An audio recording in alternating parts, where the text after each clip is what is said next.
হ্যাঁ, বাড়ি যাবে? বাড়ি যেতে চাও? লাইলপুর বাড়ি যেতে চাও? রশিদ ইনার নাম জানি না, বাড়ির নাম তো সবই ঠিকঠাক বলছেন। বাড়ি লাইলপুর, তো ধুলিয়ান লাইলপুর, ওই নদীর ধার। হ্যাঁ, তো দেখুন কেউ যদি এনাকে চিনতে পারে, ধুলিয়ান থেকে নাম বলছে রশিদ শেখ, বাড়ি লাইলপুর ধুলিয়ান। উনি অনেক কষ্টে আছে, একদম কষ্ট মানে কি অনেক কষ্ট, যেটা বলে বোঝানো সম্ভব নয়। আর বাড়ির কথা বলাতে সে অনেক মানে অনেকটাই চোখের জল অনেকটা চলে এসেছে, এবং অনেকটা বুঝতে পারা যাচ্ছে কি না কেউ বাড়ি যেতে চায়, বাড়ির লোকেদের সাথে থাকতে চায়। জানি না তার বাড়ির মধ্যে কী আছে বা বাড়ি কতটা কী প্রোটেকশনে আছে। তো যদি তার বাড়ির লোক কেউ থাকেন, অনুরোধ থাকবে অবশ্যই নিয়ে গিয়ে তার যত্নটা দেবেন, কেননা তার যত্নের খুব প্রয়োজন।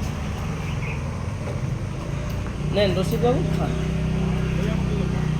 জল, এই না আমি খুলে দিচ্ছি জল। ওটা আর ওটা হবে না, নিন জল,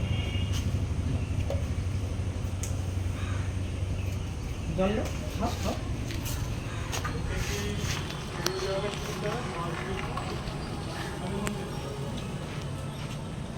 তো এই ভিডিওটায় হয়তো এমনও হতে পারে তার বাড়ির লোকেরা হয়তো সে খোঁজাখুঁজি করছে, খোঁজার পর হয়তো তারা ভুলে গেছে, হয়তো ভাবতেই পারেনি সে এখনও হয়তো আছে। তো আর বাড়ির লোকের কাছে পৌঁছে যেতে পারলে হয়তো সে বাড়ির লোকও অনেকটা আশায় বসে আছে। তো যাই হোক, আর বাড়ির লোকের কাছে পৌঁছানোর জন্য আপনাদের কাছে অনুরোধ থাকবে সোশ্যাল মিডিয়ার কাছে, যেন তার বাড়ির কাছে পৌঁছাতে পারে। এর আগে একজন এভাবে পৌঁছাচ্ছে আমার মাধ্যমে, আপনাদের সহযোগিতায়।